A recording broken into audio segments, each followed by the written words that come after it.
Assalamualaikum teman-teman, pada video ini kami akan memaparkan hasil review kami tentang definisi, arsitektur, dan aplikasi dari Internet of Things. Sebelumnya perkenalkan, kami dari kelompok 1, nama saya Inggit Kusumawardhani H1A 017019. Perkenalkan, nama saya Yustika Mahbubah, NIM H1A017029. Perkenalkan, nama saya Vita Anjarwati, NIM H1A017030. Ya, kita mulai dari definisi. Apa sih IoT itu? Berikut ini adalah kata-kata yang hampir muncul pada setiap definisi IoT dari jurnal-jurnal yang kami baca, yaitu perangkat, hubungan, komunikasi, internet, keputusan, dan jarak jauh. Jadi dapat kami simpulkan, IoT adalah perangkat-perangkat yang saling berhubungan dan berkomunikasi antara satu sama lain dengan menggunakan internet sebagai media transmisi data, juga dapat mengambil keputusan serta dapat dikendalikan dari jarak jauh. Selanjutnya, kami akan membahas arsitektur IoT. Berdasarkan dari makalah yang kami review, arsitektur IoT terdiri dari 3 macam. Pertama, 3 layer, yaitu perception, network, dan application. Kedua, 5 layer, yaitu perception, transport, processing, application, dan business layer. Ketiga, 7 layer, yaitu coding, access gateway, perception, network, middleware, application, dan business layer. Sehingga secara keseluruhan menjadi 7 layer. 1. Coding layer sebagai fondasi dari sistem IoT, di mana objek diidentifikasi agar mudah dioperasikan.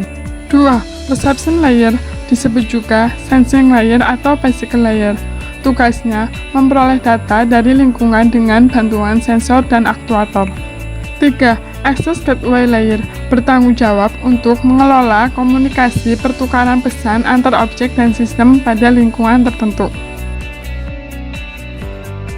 4. Transport atau network layer berfungsi sebagai sarana transport data-data secara wireless maupun kabel. 5. Processing layer atau middleware layer bertugas menyimpan, menganalisis, dan memproses data yang telah dikumpulkan di perception layer. 6. Application layer memberikan layanan sesuai dengan keputusan processing layer, diwujudkan dengan antarmuka berdasarkan kebutuhan user. Terakhir, business layer fungsinya memanage IoT yang telah dibuat, mengevaluasi dan memberikan update, membantu dalam proses decision making berdasarkan big data. Berikut ini beberapa contoh aplikasi IoT yang telah kami review dari beberapa jurnal. Yang pertama, Shifteo Game. Shifteo yaitu kubus layar sentuh yang dapat berkomunikasi dengan wireless dan mempunyai sensor di keempat sisinya.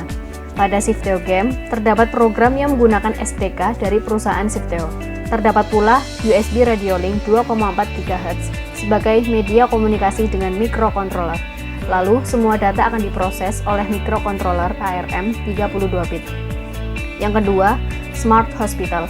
Pada aplikasi Smart Hospital, terdapat beberapa sensor seperti sensor suhu yang akan memantau suhu kamar pasien, sensor ultrasonik untuk memantau level pada selin botol atau infus, dan LDR untuk memantau cahaya pada lampu. Data dari sensor akan dikirim ke Arduino, lalu dipublikasikan ke server MQTT. Kemudian, data dikirim ke halaman web atau dari perangkat seluler. Yang ketiga, Smart Retailing and Supply Chain Management. Smart Retailing and Supply Chain Management atau semacam toko pintar memiliki beberapa fitur. 1. Online shopping. Pembeli dapat memesan produk lewat toko online. Kedua, e-payment. Pembeli dapat membayar menggunakan kartu debit ataupun uang digital. 3. Supply otomatis. Saat stok barang mulai habis, sistem akan otomatis memesan barang. Dan yang keempat, strategi bisnis. Dari data-data penjualan, sistem dapat menampilkan bagan dan grafik yang dapat digunakan untuk strategi bisnis yang lebih baik. Sekian yang dapat kami sampaikan. Apabila ada pertanyaan, boleh ditulis di kolom komentar. Jangan lupa di like ya. Terima kasih sudah menonton teman-teman.